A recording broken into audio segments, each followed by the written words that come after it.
Good morning students. In the previous class we discussed about meaning, definitions and kinds of law. In today's class I am going to explain you meaning, definitions and kinds of liberty. The term liberty is very difficult to understand, because in liberty has a wide meaning in various subjects. For example, in political science, liberty means the freedom to participate in the political process of the government. In economics, liberty means the freedom from wants and also the hunger and starvation. So, in each subject the liberty has its own meaning. That is why the term liberty is easy to understand, but it is very difficult to define. The concept of liberty inspired the nationalists all over the world. For example, the French Revolution upheld the three main principles like liberty, equality and also the fraternity. So, the term liberty is derived from the Latin word liber. In Latin language, liber means freedom. So, liberty means it is the freedom of the person to do whatever he likes without any restraint or without any restriction. Here restraint means restriction. So, what is liberty?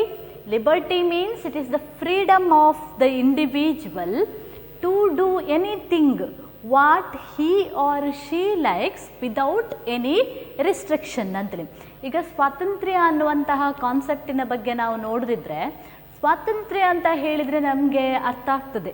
ಅದೇ ಏನು ಸ್ವಾತಂತ್ರ್ಯ ಅಂತ ಹೇಳಿದರೆ ಅದನ್ನು ನಾವು ಅದಕ್ಕೊಂದು ವ್ಯಾಖ್ಯಾನ ಕೊಡುವಂಥದ್ದು ಅಥವಾ ಅದಕ್ಕೊಂದು ಆನ್ಸರ್ ಕೊಡೋದು ತುಂಬ ಕಷ್ಟ. ಅಂದರೆ ಸ್ವಾತಂತ್ರ್ಯ ಅಂತ ಹೇಳಿದ ಕೂಡಲೇ ನಮಗೆ ಅದು ಈಸಿಯಾಗಿ ಅರ್ಥ ಆಗ್ತದೆ. ಯಾಕೆ ಅಂತಂದರೆ ಲಿಬರ್ಟಿ ಎಲ್ಲ ಸಂದರ್ಭದಲ್ಲಿ ಒಂದೇ ರೂಪದಲ್ಲಿ ಇರುವುದಿಲ್ಲ. Sometimes liberty is in the form of opportunity, sometimes it is in the form of freedom, etc. ಯಾಕೆ ಅದನ್ನು ಅರ್ಥ ಮಾಡಿಕೊಳ್ಳೋದು ಸ್ವಲ್ಪ ಕಷ್ಟ ಅಂತ ಹೇಳಿದರೆ, ಕೆಲವು ಸಲ ನಮಗೆ ಲಿಬರ್ಟಿ ಅಂತ ಹೇಳಿದರೆ ಅದು ಸ್ವಾತಂತ್ರ್ಯದ ರೂಪದಲ್ಲಿ ಇರ್ಬೋದು, ಇನ್ನು ಕೆಲವೊಂದು ಸಲ ಲಿಬರ್ಟಿ ಅಂತ ಹೇಳಿದರೆ ಅದು ಅವಕಾಶಗಳ ರೂಪದಲ್ಲಿ ಇರ್ಬೋದು. ಹಾಗಾಗಿ ಬೇರೆ ಬೇರೆ ಸಂದರ್ಭದಲ್ಲಿ ಲಿಬರ್ಟಿಗೆ ಬೇರೆ ಬೇರೆಯಾದಂತಹ ಅರ್ಥವನ್ನು ನಾವು ಕೊಡ್ಬೋದು ಅಂತೇಳಿ. ಈಗ ಇನ್ ಪೊಲಿಟಿಕಲ್ ಸೈನ್ಸ್ ಲಿಬರ್ಟಿ ಅಂದರೆ ಏನು? Liberty is the freedom to participate in the political process of the government ಅಂತೇಳಿ. ರಾಜ್ಯಶಾಸ್ತ್ರದಲ್ಲಿ ನಾವು ಸ್ವಾತಂತ್ರ್ಯ ಅಂತ ಅರ್ಥ ಮಾಡಿಕೊಳ್ಬೇಕು ಅಂತಿದ್ರೆ ಏನು ಸ್ವಾತಂತ್ರ್ಯ? ಒಬ್ಬ ವ್ಯಕ್ತಿಗೆ ರಾಜಕೀಯ ಪ್ರಕ್ರಿಯೆಗಳಲ್ಲಿ ಭಾಗವಹಿಸುವಂತಹ ಒಂದು ಅವಕಾಶಗಳನ್ನು ನಾವು ಸ್ವಾತಂತ್ರ್ಯ ಅಂತೇಳಿ ಹೇಳ್ಬೋದು. ಇಕನಾಮಿಕ್ಸಿಗೆ ಬಂದಾಗ ಏನಾಗ್ತದೆ ಅಂತ ಹೇಳಿದರೆ ಲಿಬರ್ಟಿ ಅಂತ ಹೇಳಿದ್ರೆ, ಇಕನಾಮಿಕ್ಸಿನವರು ಲಿಬರ್ಟಿ ಅಂದರೆ ಹೇಗೆ ತಿಳ್ಕೊಳ್ತಾರೆ ಅಂತ ಹೇಳಿದರೆ, liberty or the freedom from hunger, wants and also the starvation. ಒಬ್ಬ ವ್ಯಕ್ತಿಗೆ ಹಸಿವಿನಿಂದ ಮುಕ್ತಿ ಸಿಗುವಂಥದ್ದೇ ಅಥವಾ ಅವನ ಬಯಕೆಗಳಿಂದ, ಡಿಮಾಂಡ್ಸ್ಗಳಿಂದ ಮುಕ್ತಿ ಸಿಗುವಂಥದ್ದನ್ನೇ ಅವರು ಸ್ವಾತಂತ್ರ್ಯ ಅಂತ ಹೇಳಿಕೊಳ್ತಾರೆ. ಹಾಗಾಗಿ ಪ್ರತಿಯೊಂದು ಸಬ್ಜೆಕ್ಟಿಗಲ್ಲಿ ಕೂಡ ಫ್ರೀಡಮ್ ಅಥವಾ ಲಿಬರ್ಟಿ ಅಂತ ಹೇಳುವಾಗ ಅವರದೇ ಆದಂಥ ಇಂಟರ್ಪ್ರಿಟೇಷನ್ಸನ್ನು ನಾವು ಕೊಡೋದನ್ನು ನೋಡ್ತೇವೆ. ಹಾಗಾಗಿ ಲಿಬರ್ಟಿ ಅಂತ ಹೇಳೋದು ಅಂತ ಹೇಳಿದರೆ, ಈ ಲಿಬರ್ಟಿ ಅನ್ನೋಂಥ ಕಾನ್ಸೆಪ್ಟನ್ನು ನೋಡಿದ್ರೆ ಅದಕ್ಕೆ ಅದರದೇ ಆದಂಥ ಹಿಸ್ಟ್ರಿ ಅನ್ನುವಂಥದ್ದಿದೆ. ಈ ಸ್ವಾತಂತ್ರ್ಯ ಅನ್ನೋದಕ್ಕೋಸ್ಕರವೇ ಅನೇಕ ಕಡೆ, ಲಿಬರ್ಟಿಗೋಸ್ಕರವೇ ಅನೇಕ ಕಡೆ ನಾವು ರೆವಲ್ಯೂಷನ್ಸ್ಗಳಾದದ್ದನ್ನು ಕಾಣ್ತೇವೆ. ಬೆಸ್ಟ್ ಎಕ್ಸಾಂಪಲ್ ಫ್ರೆಂಚಲ್ಲಿ ಆದಂತಹ ಫ್ರೆಂಚ್ ಕ್ರಾಂತಿ ಅಥವಾ ಫ್ರೆಂಚ್ ರೆವಲ್ಯೂಷನ್ ಅಂತೇಳಿ ಹೇಳ್ತೇವೆ. ಈ ಫ್ರೆಂಚ್ ರೆವಲ್ಯೂಷನ್ಸ್ ಆದದ್ದೇ ಮೂರು ಮುಖ್ಯ ತತ್ವಗಳಿಗೋಸ್ಕರ ಅಥವಾ ಮೂರು ಮುಖ್ಯ ಒಂದು ಪ್ರಿನ್ಸಿಪಲ್ಸ್ಗೋಸ್ಕರ. ಅದು ಯಾವುದು ಅಂತ ಹೇಳಿದರೆ, ಒಂದು ಸ್ವಾತಂತ್ರ್ಯ, ಎರಡನೇದು ಸಮಾನತೆ, ಮೂರನೇದು ಭ್ರಾತೃತ್ವ ಅಥವಾ ಫ್ರಾಟರ್ನಿಟಿ ಅಂತ ಹೇಳ್ತಾರೆ. ಸೊ ಹಾಗಾದರೆ ಸ್ವಾತಂತ್ರ್ಯ ಅಂದರೆ ಏನು? ನಾವು ಸ್ವಾತಂತ್ರ್ಯದ ಬಗ್ಗೆ ಯೋಚನೆ ಮಾಡುವಾಗ ಈ ಲಿಬರ್ಟಿ ಅನ್ನುವಂಥ ಶಬ್ದವು ಲಿಬರ್ ಅನ್ನುವಂಥ ಲ್ಯಾಟಿನ್ ಶಬ್ದದಿಂದ ಬಂದಿದೆ. ಲ್ಯಾಟಿನ್ ಲ್ಯಾಂಗ್ವೇಜಲ್ಲಿ ಲಿಬರ್ ಅಂದರೆ ಏನು ಅಂತ ಹೇಳಿದರೆ ಫ್ರೀಡಮ್ ಅಥವಾ ಸ್ವಾತಂತ್ರ್ಯ ಅನ್ನುವಂಥ ಅರ್ಥವನ್ನು ಕೊಡ್ತದೆ. ಹಾಗಾಗಿ ಲಿಬರ್ಟಿ ಅಂದರೆ ಏನು ಅಂತ ಹೇಳಿದರೆ, ಒಬ್ಬ ವ್ಯಕ್ತಿಗೆ ಯಾವುದೇ ರೀತಿಯ ನಿರ್ಬಂಧಗಳಿಲ್ಲದೆ ಏನನ್ನಾದರೂ ಮಾಡುವಂತಹ ಅಧಿಕಾರವನ್ನು, ಅವನಿಗೆ ಇಷ್ಟ ಬಂದದ್ದನ್ನು ಅವನಿಗೆ ಮಾಡುವಂಥ ಅಧಿಕಾರವನ್ನೇ ನಾವು ಸ್ವಾತಂತ್ರ್ಯ ಅಂತೇಳಿ ಕರಿಬೋದು. ಹಾಗಾಗಿ ಸ್ವಾತಂತ್ರ್ಯ ಅಂತ ಹೇಳಿದರೆ ಯಾವುದೇ ಒಬ್ಬ ವ್ಯಕ್ತಿ, ಅದು ಅವನೂ ಆಗಿರ್ಬೋದು ಅವಳೂ ಆಗಿರ್ಬೋದು, ಎಲ್ಲ ವ್ಯಕ್ತಿಗಳಿಗೆ ತಮಗೆ ಇಷ್ಟ ಬಂದ ಹಾಗೆ ಇರುವಂಥದ್ದನ್ನಾಗಿರ್ಬೋದು ಅಥವಾ ತಮಗೆ ಇಷ್ಟ ಬಂದದ್ದನ್ನು ಮಾಡುವಂಥ ಅಧಿಕಾರ, ಯಾವುದೇ ನಿರ್ಬಂಧಗಳಿಲ್ಲದೆ ತಮಗೆ ಇಷ್ಟ ಬಂದ ಹಾಗೆ ಇರುವಂಥ ಒಂದು ಅವಕಾಶವನ್ನೇ ಅಥವಾ ಅದನ್ನೇ ನಾವು ಸ್ವಾತಂತ್ರ್ಯ ಅಂತೇಳಿ ಹೇಳ್ಬೋದು.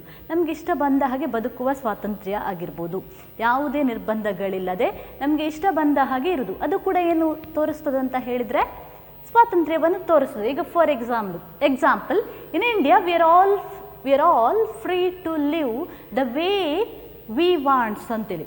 All the individual are free to live the way he or she wants without any restrictions. ನಮಗೆ ನಮ್ಮ ದೇಶದಲ್ಲಿ ಎಲ್ಲರಿಗೆ ಕೂಡ ನಮಗೆ ಇಷ್ಟ ಬಂದ ಹಾಗೆ ಬದುಕುವಂಥ ಸ್ವಾತಂತ್ರ್ಯ ಇದೆ. ಅದನ್ನು ನಾವೇನಂತ ಹೇಳ್ಬೋದು, ಲಿಬರ್ಟಿ ಅಂತ ಹೇಳ್ಬೋದು. ಸ್ಟೇಟ್ ನಮ್ಮನ್ನು ನೀವು ಹೀಗೇ ಬದುಕಿ ಅಂತೇಳಿ ಹೇಳೋದಿಲ್ಲ. ನಾವು ನಮಗೆ ಇಷ್ಟ ಬಂದ ಹಾಗೆ ನಾವು ಬದುಕುವಂಥ ಫ್ರೀಡಮನ್ನು ನಮಗೆ ಸ್ಟೇಟ್ ಕೊಟ್ಟಿದೆ. ಅದನ್ನೇನಂತ ಹೇಳ್ಬೋದು, ಸ್ವಾತಂತ್ರ್ಯ. ನಮಗೆ ಇಷ್ಟ ಬಂದ ಹಾಗೆ ನಾವು ಯೋಚನೆ ಮಾಡಿಕೊಳ್ಬೋದು, ನಮಗೆ ಇಷ್ಟವಾದದ್ದನ್ನು ನಾವು ತಿನ್ಬೋದು. ನಾವು ಹೀಗೆ ತಿನ್ನಬೇಕು ಅಂತ ಏನಿಲ್ಲ, ಹೀಗೆ ಡ್ರೆಸ್ ಹಾಕಿಕೊಳ್ಬೇಕಂತ ಏನಿಲ್ಲ, ಯಾವುದೇ ರೀತಿಯಾದಂತಹ ರಿಸ್ಟ್ರಿಕ್ಷನ್ಸ್ಗಳು ಸ್ಟೇಟ್ ಅನ್ನುವಂಥದ್ದು ಮಾಡೋದಿಲ್ಲ. ಅದನ್ನು ನಾವೇನಂತ ಹೇಳ್ಬೋದು, ಸ್ವಾತಂತ್ರ್ಯ ಅಂತೇಳಿ ಹೇಳ್ಬೋದು. So this is the meaning of liberty. Next aspects of liberty. Aspects ಅಂತ ಹೇಳಿದರೆ ಸ್ವಾತಂತ್ರ್ಯದಲ್ಲಿ 2 ಅಂಶಗಳನ್ನು ನಾವು ಕಾಣ್ತೇವೆ. First one positive liberty, second one negative liberty. Positive liberty ಅಂತ ಹೇಳಿದರೆ ಧನಾತ್ಮಕ ಸ್ವಾತಂತ್ರ್ಯ ಅಂತೇಳಿ ಹೇಳ್ತೇವೆ. ಏನು ಧನಾತ್ಮಕ ಸ್ವಾತಂತ್ರ್ಯ ಅಂತ ಹೇಳಿದರೆ, equal opportunities provided by the state to develop his personalities ಅಂತೇಳಿ. Positive liberty means the equal opportunity provided by the state to all the people develop his personality. ಧನಾತ್ಮಕ ಸ್ವಾತಂತ್ರ್ಯ ಅಂತ ಹೇಳಿದರೆ ಒಬ್ಬ ವ್ಯಕ್ತಿಯ ವ್ಯಕ್ತಿತ್ವ ವಿಕಸನಕ್ಕೋಸ್ಕರ ಒಂದು ರಾಜ್ಯವು ಕೊಡಲ್ಪಡುವಂತಹ ಸಮಾನವಾದಂತಹ ಅವಕಾಶಗಳನ್ನು ನಾವು ಏನಂತ ಹೇಳ್ತೇವೆ, ಪಾಸಿಟಿವ್ ಲಿಬರ್ಟಿ ಅಥವಾ ಧನಾತ್ಮಕ ಸ್ವಾತಂತ್ರ್ಯ ಅಂತೇಳಿ ಹೇಳ್ತೇವೆ. The state provides equal opportunity to all the individual to develop his personality ಅಂತೇಳಿ. ಒಬ್ಬ ವ್ಯಕ್ತಿಯ ವ್ಯಕ್ತಿತ್ವ ವಿಕಸನ ಆಗಲಿಕ್ಕೆ ಯಾವುದೆಲ್ಲ ಅವಕಾಶಗಳು ಬೇಕು ಆ ಎಲ್ಲ ಅವಕಾಶಗಳನ್ನು ಸಮಾನವಾಗಿ ಕೊಡುವಂಥದ್ದನ್ನೇ ನಾವು ಪಾಸಿಟಿವ್ ಲಿಬರ್ಟಿ ಅಂತೇಳಿ ಹೇಳೋದು. ಈಗ in the modern period almost all the democratic state provides this kind of liberty to all of its citizens ಅಂತೇಳಿ. ಈಗ ಮಾಡರ್ನ್ ಯುಗದಲ್ಲಿ ನಾವು ನೋಡಿದ್ರೆ ಇವತ್ತು ಎಲ್ಲ ರಾಜ್ಯಗಳಲ್ಲಿ ಎಲ್ಲ ದೇಶಗಳಲ್ಲಿ ರಾಜ್ಯ ಯಾವುದನ್ನು ಕೊಡ್ತದಂತ ಹೇಳಿದರೆ ಈ ಥರವಾದಂತಹ ಲಿಬರ್ಟಿಯನ್ನು ಜನರಿಗೆ ಪ್ರೊವೈಡ್ ಮಾಡ್ತದೆ. ಯಾಕೆ ನಮಗೆ ಸ್ವಾತಂತ್ರ್ಯ ಕೊಟ್ಟಿದ್ದಾರೆ? ನಮ್ಮ ದೇಶ why our state provides various liberties and rights R the freedom to the individual ಅಂತ ಹೇಳಿದರೆ, these freedom provided by the state help us to attain all round development ಅಂತೇಳಿ. ಯಾಕೆ ರಾಜ್ಯ ನಮಗೆ ಸ್ವಾತಂತ್ರ್ಯ ಕೊಟ್ಟಿದೆ ಅಂತ ಹೇಳಿದರೆ, ಈ ಸ್ವಾತಂತ್ರ್ಯಗಳು ನಮ್ಮ ವ್ಯಕ್ತಿತ್ವವನ್ನು ವಿಕಸನ ಮಾಡಿಕೊಳ್ಳಲಿಕ್ಕೆ ಹೆಲ್ಪ್ ಆಗ್ತದೆ. ಅದು ಬೇರೆ ಬೇರೆ ರೂಪದಲ್ಲಿರ್ಬೋದು, ಅವಕಾಶಗಳು ಆಪರ್ಚುನಿಟೀಸ್ ಬೇರೆ ಬೇರೆ ರೂಪದಲ್ಲಿರ್ಬೋದು. ಈಗ ನಮ್ಮ ಪರ್ಸನಾಲಿಟಿ ಡೆವಲಪ್ ಆಗಲಿಕ್ಕೆ ನಮಗೆಲ್ಲ ಏನೆಲ್ಲ ಆಪರ್ಚುನಿಟೀಸ್ಗಳು ಬೇಕು? ಈಗ ಸಿಂಪಲ್ ಆಗಿ ಹೇಳೋದಿದ್ರೆ, our state provides right to education to all the citizens of India. ನಮಗೆ ಶಿಕ್ಷಣದ ಹಕ್ಕು ಇದೆ. ಶಿಕ್ಷಣದ ಹಕ್ಕು ಏನು ಮಾಡ್ತದೆ ಅಂತ ಹೇಳಿದರೆ, ಒಬ್ಬ ವ್ಯಕ್ತಿಯ ವ್ಯಕ್ತಿತ್ವ ವಿಕಸನ ಆಗಲಿಕ್ಕೆ ತುಂಬ ಸಹಾಯಕವಾಗ್ತದೆ ಅಂತೇಳಿ. ನಮಗೆ ಶಿಕ್ಷಣದ ಹಕ್ಕನ್ನು ಕೊಟ್ಟದ್ದು ಅಂದರೆ ಶಿಕ್ಷಣದ ಹಕ್ಕನ್ನು ಕೊಟ್ಟ ಕಾರಣ ಏನಾಗಿದೆ ಅಂತ ಹೇಳಿದರೆ, ನಮ್ಮ ವ್ಯಕ್ತಿತ್ವ ವಿಕಸನಗೊಳ್ಳಲಿಕ್ಕೆ ಸಾಧ್ಯ ಆಗ್ತದೆ. ಹಾಗೆ ಅದು ರೈಟ್ ಟು ಎಜುಕೇಷನ್ ಅಂತ ಅಲ್ಲ, ಬೇರೆ ಬೇರೆ ರೂಪದಲ್ಲಿ ಇರ್ಬೋದು. ಈ ಎಲ್ಲ opportunity help us to develop our personality.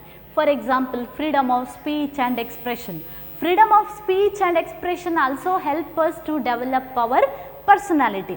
ಮಾತಾಡುವಂಥ ಸ್ವಾತಂತ್ರ್ಯ ಅಥವಾ ಅಭಿಪ್ರಾಯಗಳನ್ನು ವ್ಯಕ್ತಪಡಿಸುವಂಥ ಸ್ವಾತಂತ್ರ್ಯ.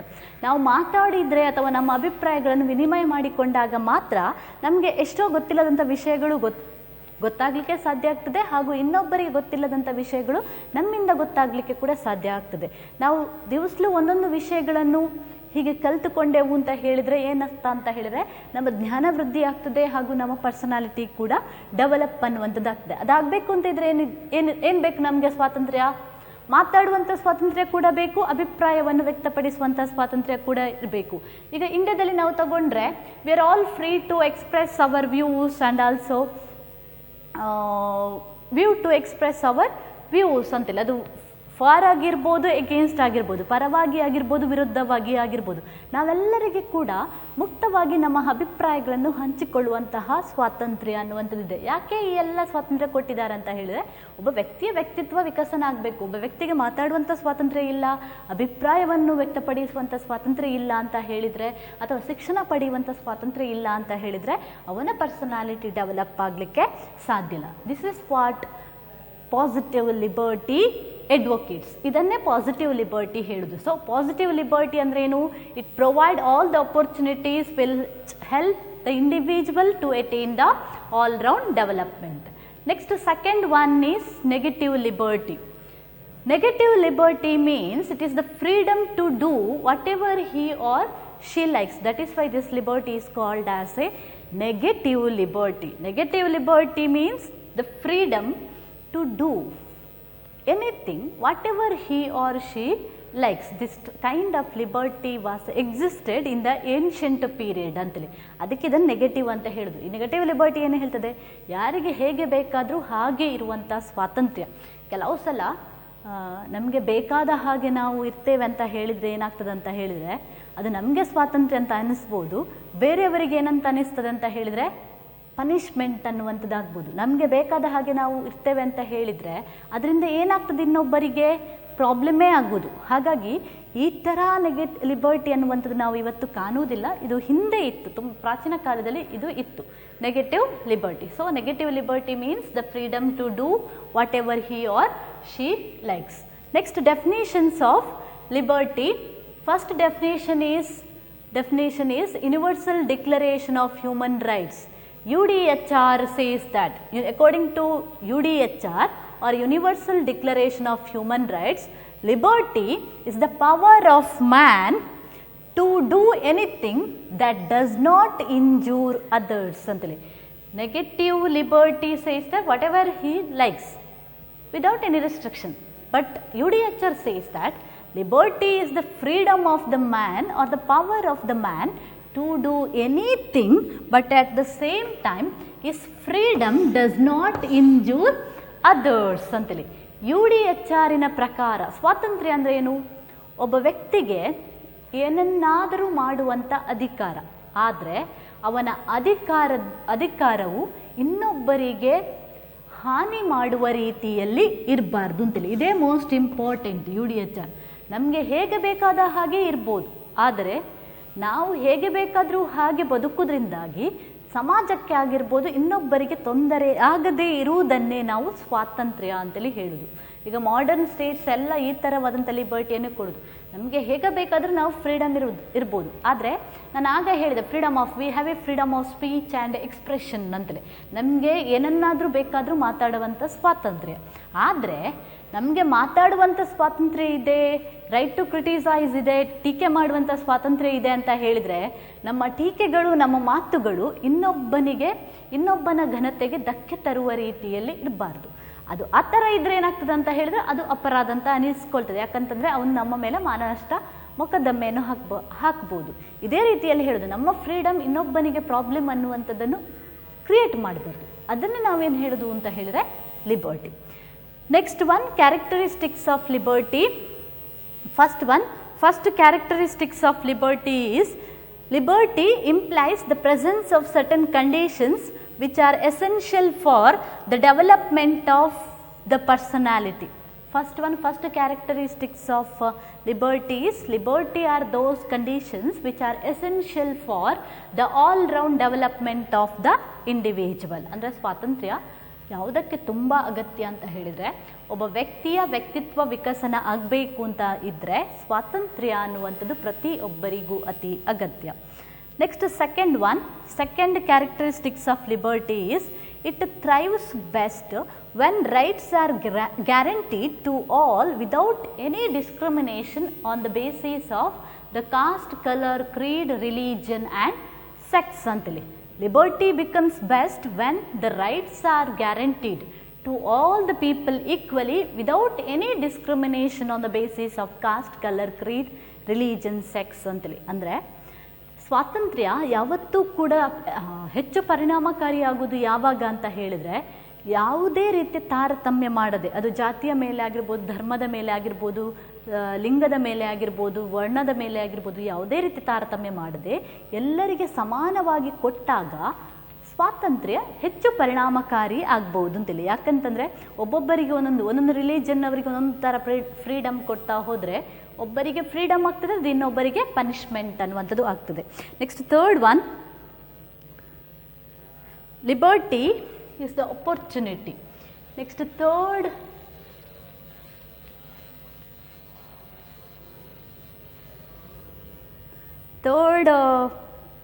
characteristics of liberty is, when there is an opportunity to enjoy the rights, liberty compels the citizens. Liberty compels. Third one,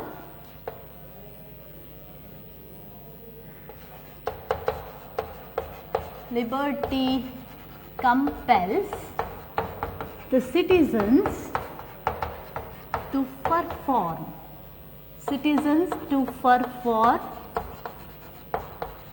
certain duties.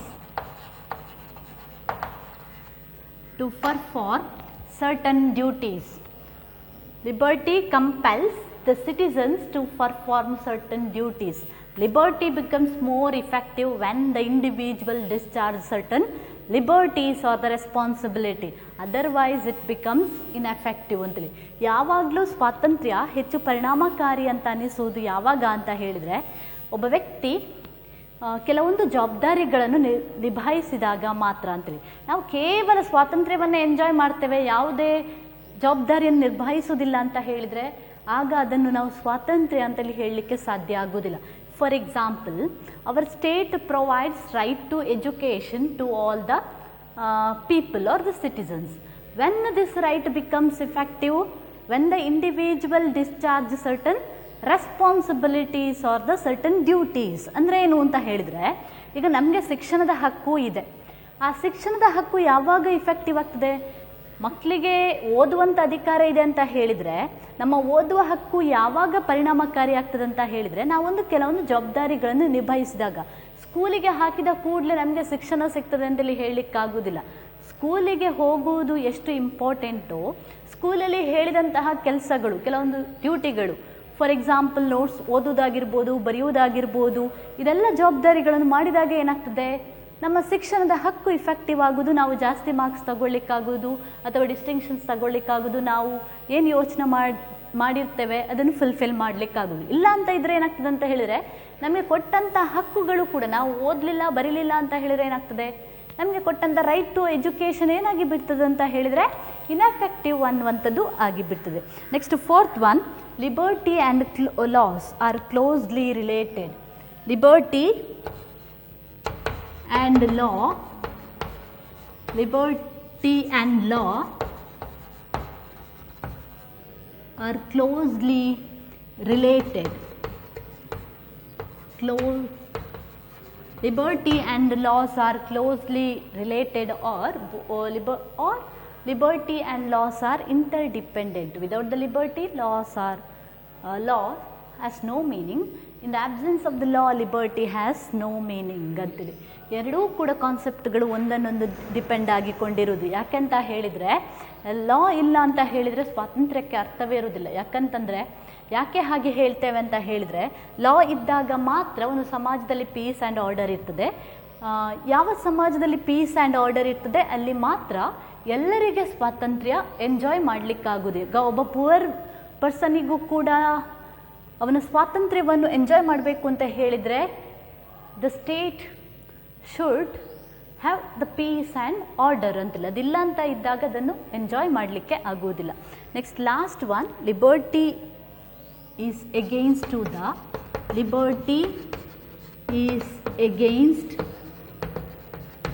To the totalitarianism, dictatorship,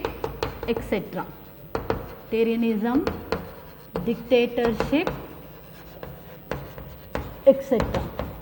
Dictatorship, etc. It is against to the totalitarianism, dictatorship, etc., etc. Because these type of government, dictatorship or the totalitarianism, denied the rights and liberties to the people. That is why it is against the over government or liberty is against the totalitarianism or the dictatorship. Why this is against to the totalitarian or dictatorship?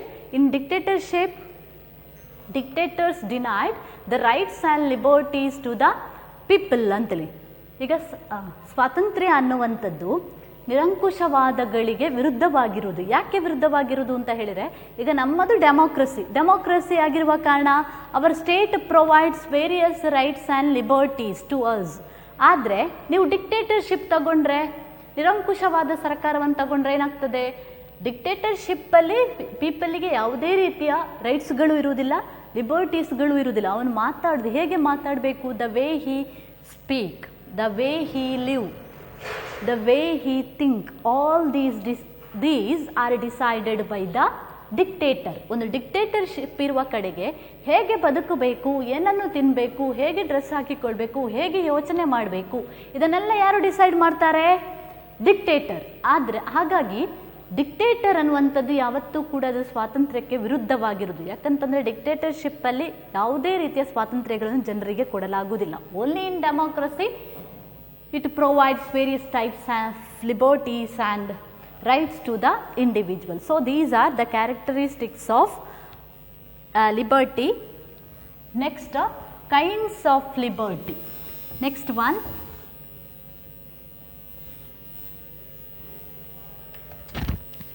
kinds of liberty.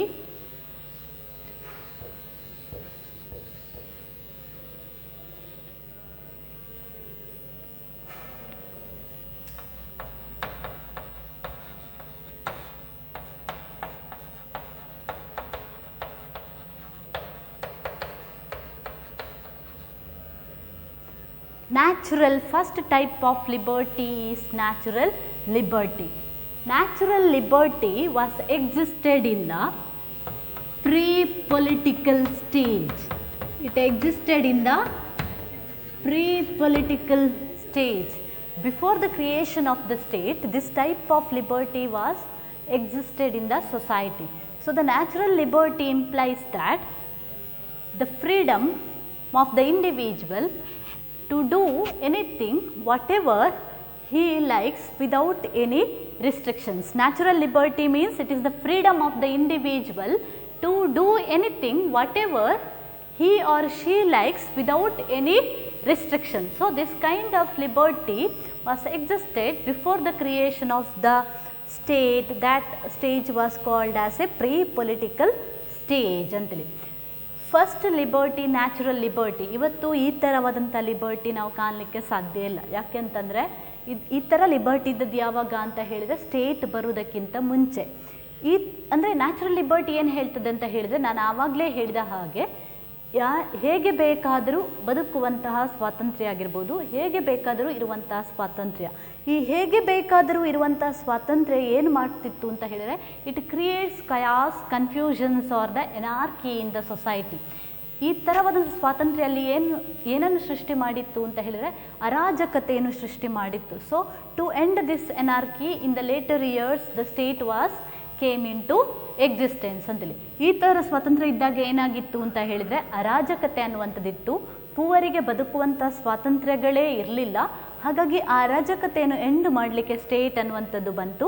After the creation of the state, it provides only the positive liberty to the individual. So this is about the natural liberty. It implies that natural liberty is the liberty which says that our natural liberty implies it is the freedom of the individual to do anything what he likes without any restriction. So second type of liberty is civil liberty. Civil liberty is a liberty which are very essential to lead a civilized life in the society. To lead a civilized life in the society, civil liberties are very, very essential. What is civilized life? civilized life means to lead a life like the human beings. This type of liberty is very very essential to all the individuals or the human beings. Second liberty ಅಂತ ಹೇಳಿದರೆ ನಾಗರಿಕ ಸ್ವಾತಂತ್ರ್ಯ. ನಾಗರಿಕ ಸ್ವಾತಂತ್ರ್ಯ ಅಂದರೆ ಏನು? ಒಂದು ನಾಗರಿಕ ಜೀವನವನ್ನು ಸಾಗಿಸಬೇಕು ಅಂತ ಇದ್ದರೆ ಸಿವಿಲ್ ಲಿಬರ್ಟಿ ಅನ್ನುವಂಥದ್ದು ಪ್ರತಿಯೊಬ್ಬರಿಗೆ ಕೂಡ ಅತಿ ಅಗತ್ಯ. ಏನು ನಾಗರಿಕರ ಥರ ಜೀವನ ನಡೆಸುವುದು ಅಂತ ಹೇಳಿದರೆ, ಒಬ್ಬ ವ್ಯಕ್ತಿ ಮನುಷ್ಯನ ಥರ, ಮಾನವನ ಥರ, ಅಂದರೆ ಎನಿಮಲ್ಸ್ಗಳ ಹಾಗೆ ಅಲ್ಲ ಅಥವಾ ಸ್ಲೇವ್ಸ್ಗಳ ಹಾಗೆ ಅಲ್ಲ, ಒಬ್ಬ ಮನುಷ್ಯನಾಗಿ ಜೀವನವನ್ನು ನಡೆಸಬೇಕು ಅಂತ ಇದ್ದರೆ ಸಿವಿಲ್ ಲಿಬರ್ಟಿ ಪ್ರತಿಯೊಬ್ಬರಿಗೆ ಕೂಡ ಅಗತ್ಯ. For example, some of the rights R the liberties help us to lead a civilised life in the society, to lead a respectful or the dignified life in the society. Some liberties are very very essential. What are the liberties available in our society to lead a civilized life in the societies ಅಂತ ಹೇಳಿದರೆ, right to life, next freedom of speech and expression, right to marriage, right to family, right to religion, right to education, etcetera etcetera. All these liberties help us to lead a civilised life in the society. ಅದು ಬದುಕುವ ಹಕ್ಕಾಗಿರ್ಬೋದು, ಮಾತಾಡುವಂಥ ಸ್ವಾತಂತ್ರ್ಯ ಆಗಿರ್ಬೋದು, ಅಥವಾ ಕೌಟುಂಬಿಕ ಸ್ವಾತಂತ್ರ್ಯ ಆಗಿರ್ಬೋದು, ಹಾಗೆ education ಸ್ವಾತಂತ್ರ್ಯ ಆಗಿರ್ಬೋದು, ರಿಲಿಜನ್ ಸ್ವಾತಂತ್ರ್ಯ ಆಗಿರ್ಬೋದು, ಧಾರ್ಮಿಕ ಸ್ವಾತಂತ್ರ್ಯಗಳಾಗಿರ್ಬೋದು. ಈ ಎಲ್ಲ ಸ್ವಾತಂತ್ರ್ಯಗಳು ನಮಗೆ ಯಾವ ಥರ ಲೈಫನ್ನು ಲೀಡ್ ಮಾಡಲಿಕ್ಕೆ ಹೆಲ್ಪ್ ಆಗ್ತದೆ ಅಂತ ಹೇಳಿದರೆ, ಒಂದು ನಾಗರಿಕ ಲೈಫನ್ನು ಲೀಡ್ ಮಾಡಲಿಕ್ಕೆ ಹೆಲ್ಪ್ ಆಗ್ತದೆ. So today all the democratic state provides this kind of liberty to all the people including foreigners ಅಂತೇಳಿ. ಈ ಲಿಬರ್ಟಿ ಅನ್ನುವಂಥದ್ದು ಎಲ್ಲರಿಗೆ ಸಿಗ್ತದೆ. ಈಗ ನಮ್ಮ ದೇಶಕ್ಕೆ ಫಾರಿನರ್ಗಳು ಬಂದರೆ ಅವರಿಗೆ ಕೂಡ ಈ ಲಿಬರ್ಟಿ ಅನ್ನುವಂಥದ್ದು ಸಿಗ್ತದೆ. ಯಾಕೆಂತಂದರೆ ಅವರು ಫಾರಿನರೇ ಆಗಿರ್ಬೋದು, ಆದರೆ ಅವರು ಏನು ಅಂತ ಹೇಳಿದರೆ ಮನುಷ್ಯರು. ಹಾಗಾಗಿ ಅವರಿಗೆ ಕೂಡ ನಮ್ಮ ದೇಶಕ್ಕೆ ಬಂದಾಗ ಈ ಲಿಬರ್ಟಿ ಅನ್ನುವಂಥದ್ದು ಸಿಗ್ತದೆ. Next third one, political liberty. Political liberty. Political liberty is very very essential to all the individual to participate in the political process of the government. To participate in the political process of the government,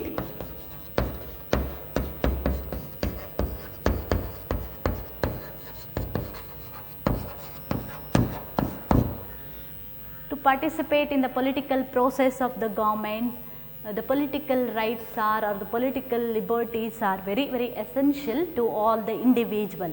For example, in India, political liberties are provided to the people who are above the age of 18 years. For example, some of the political liberties or the rights provided by the citizens in our country are: first one, right to vote; second one, right to contest the election; third one, right to hold the public office; fifth one, right to criticize the government; and last one, right to petition. So all the liberties help us to participate in the political process of the government or day-to-day administration of the government.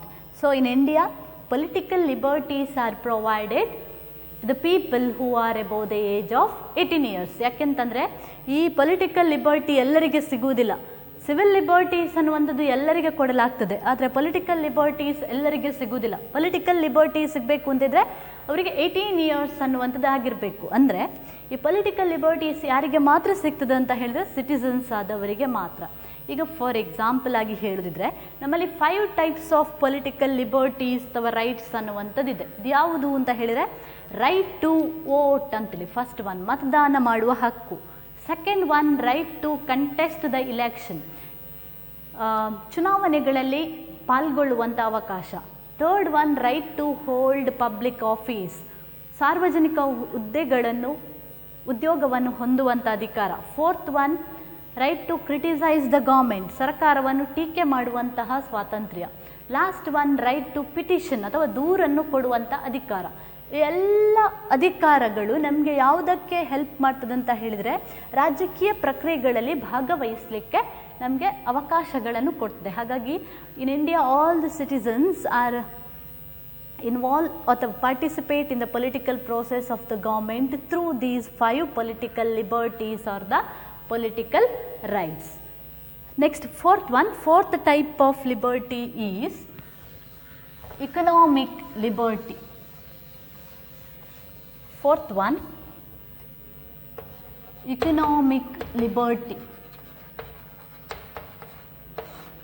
Compared to all other liberty, economic liberty is very, very essential and also very, very important liberty, because in the absence of the economic liberty, all other liberty becomes meaningless ಅಂತೇಳಿ.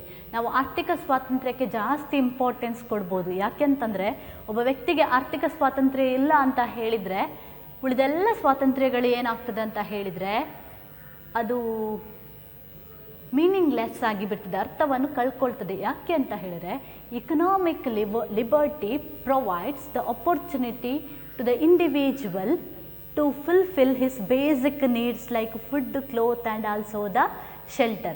So economic liberty is a liberty which help the individual to fulfill his basic needs like food, cloth, shelter and also the education ಅಂತೇಳಿ. ಯಾಕೆ ಆರ್ಥಿಕ ಸ್ವಾತಂತ್ರ್ಯ ಹೆಚ್ಚು ಮುಖ್ಯವಾದದ್ದು ಅಂತ ಹೇಳಿದರೆ, ನಮ್ಮ ಬೇಸಿಕ್ ನೀಡ್ಸ್ಗಳೇನಿದೆ ಆ ಬೇಸಿಕ್ ನೀಡ್ಸ್ಗಳನ್ನು ನಾವು ಪೂರೈಸ್ಕೊಳ್ಬೇಕು ಅಂತ ಇದ್ದರೆ ನಮಗೆ ಆರ್ಥಿಕ ಸ್ವಾತಂತ್ರ್ಯ ಅನ್ನುವಂಥದ್ದು ಅತಿ ಅಗತ್ಯ. For example, right to work ಏನು ಮಾಡ್ತದೆ, ನಮ್ಮ first economic liberty or the economic right is right to work.